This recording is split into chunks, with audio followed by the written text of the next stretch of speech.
Hey, you! Yes, I'm talking to you. You are awesome. And you know why? Because you just subscribed to my YouTube channel. Alright, back to the episode. Bye.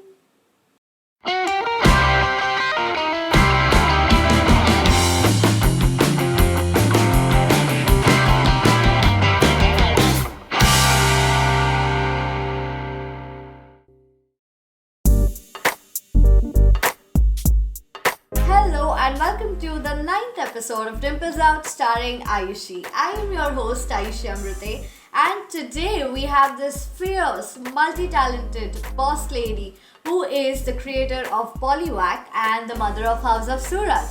Now she is also the creator of this athleisure lifestyle brand called Kumari, an LGBTQ plus activist and my dance mata. Please welcome Kumari Suraj. Thank you. What a beautiful intro. I love that. Thank you. Hi. Thank you for Hi. coming on my show. Namaste. I think this is probably the most awaited episode because people have been asking me to get you on board, and I'm like, listen, you guys will have to wait it out, okay? Yeah, all your That's Indian fans. that's fun. Hi, Indian fans.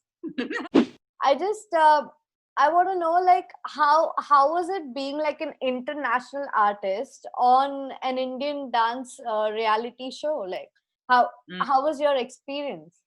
It was a super cool experience to have the exposure and to be able to meet so many amazing people and Yeah, artists and just see how Indian production is run and managed and produced, and it was mind-blowing and it was eye-opening for sure. And it was definitely a challenge as well. Like Hindi is not my first language. I yeah. think I spoke really bad Hindi on national television. I think you But did just fine.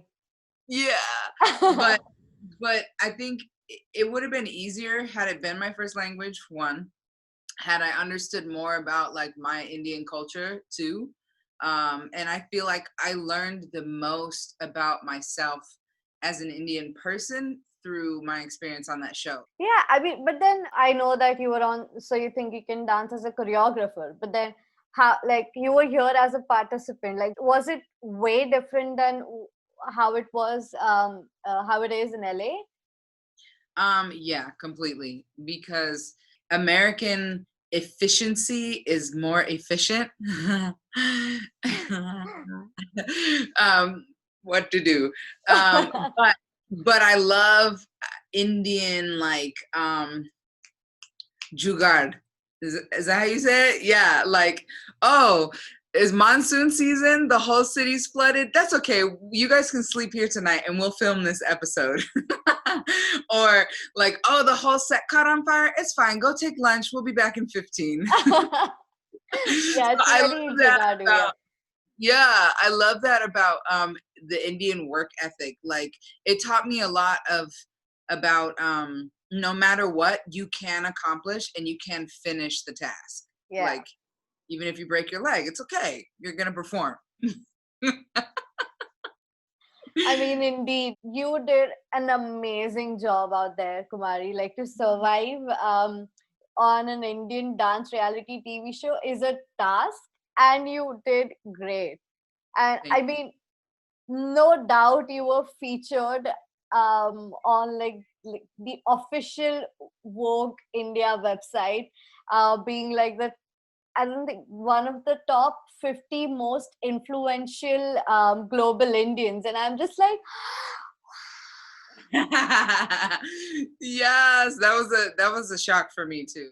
yeah. And just, it was so great because you were, alongside such amazing women like Rupi Kaur, Lily Singh. How did that feel like? It was just humbling, truly humbling, because um I don't know, it was just kind of like little on me. Like for real me. But it was just great. It was great to be in a league of such extraordinary women such a group of game changers, and to be counted in that Yeah. just was very validating for my craft, my art, and just the things that I put out there in the universe.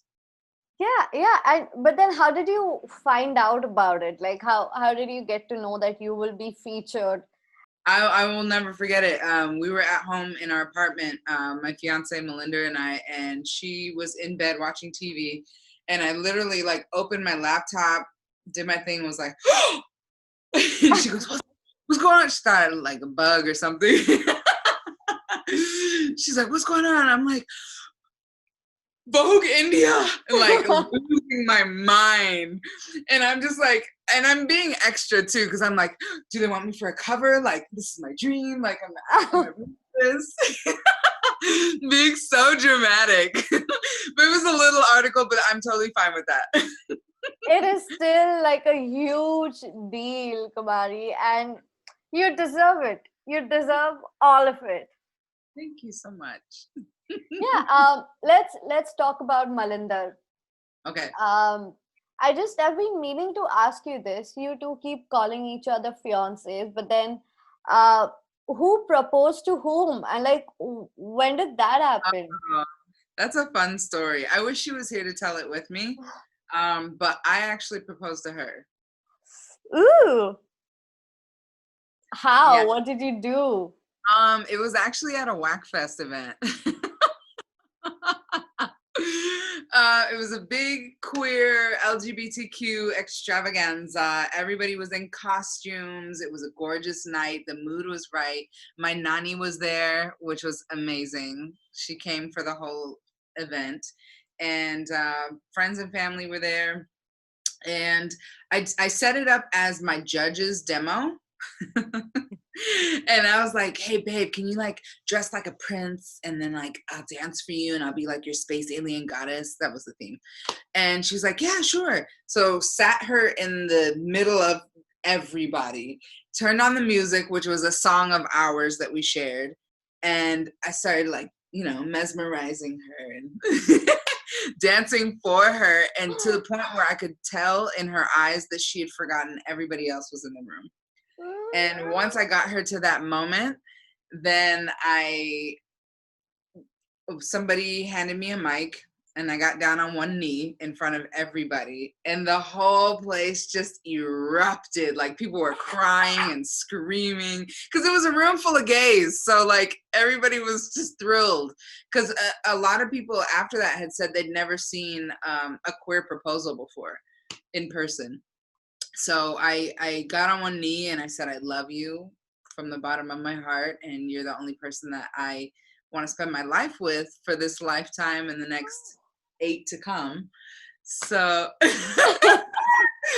and I remember that week I had bought her engagement ring. So now that all that's done and we've been engaged, now it's her turn. Now she has to propose.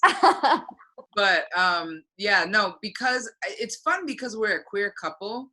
There's no gender binary. So Yeah. not like one needs to perform certain functions more than the other. And we try and keep things equal. So that's why it's fun too now. Like it's her turn. Like whenever you're ready, surprise me with a cute proposal and a ring. Thanks. I hope I am a part of this cute little proposal that Malinder, hey, if you're listening. I love it. All right, it's time for us to play the first game of this episode. It's Never Have I Ever with Kumari Suraj. Oh my God, you didn't tell me what the game was. Okay, shoot. Oh, this game goes really bad for me because much that I have never have I ever. So this is how you play the game on my show. If you want to say you have, then you give like a self high five. All right. And if you want to say that you never have, then you give like a thumbs down with sound. Okay. Like the raspberry blowing sound. All right. Yeah. Okay. Here's your first question. I'm so nervous. Because I know you and you know me, and I know you have to be polite for TV, but I'm nervous. All right, first question. Never have I ever given a fake name.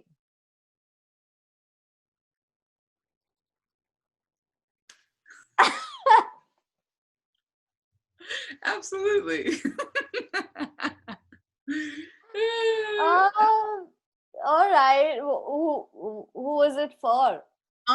There's this in my young dating days. There's a lot of crazies out there. So, to get rid of a crazy, I had Yeah. to give a fake name and shoo them off. All right. Moving on to the second one. Never have I ever kissed a celebrity. Wait.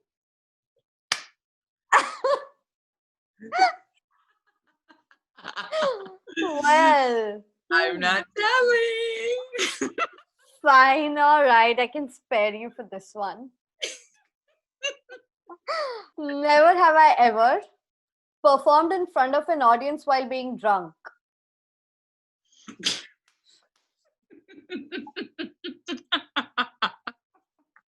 I'm not a drinker. Oh my god, somebody gave me a drink and I can't handle alcohol. I'm not good at it. It's not my strength. And I still had to perform, and it was probably the worst performance of my lifetime. I actually forgot steps and ended up flat on my back looking up at the Oh my ceiling god. with like the whole company looking down on me like, girl, get up, the music is still on, the audience is still there. Oh god, that must have been a little embarrassing, maybe. But Yeah, but I was young, so I got over it. moving on. Never have I ever peed in the pool. Peed in the pool. Do you know who you're asking?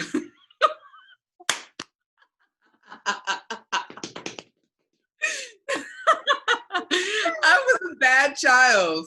I knew it. I knew it. Yeah. I wasn't a bad kid. I had to go. It was comfy. It made it warm for a moment. This is fun. Yeah, I know. All right, next one. Never have I ever stalked an ex's new partner on social media. Oh, nah, I'm good. Yes, girl. No, if they're an ex, I'm out. Unless we're friends. But I don't need to stalk them if we're friends. If we're friends, we're cool.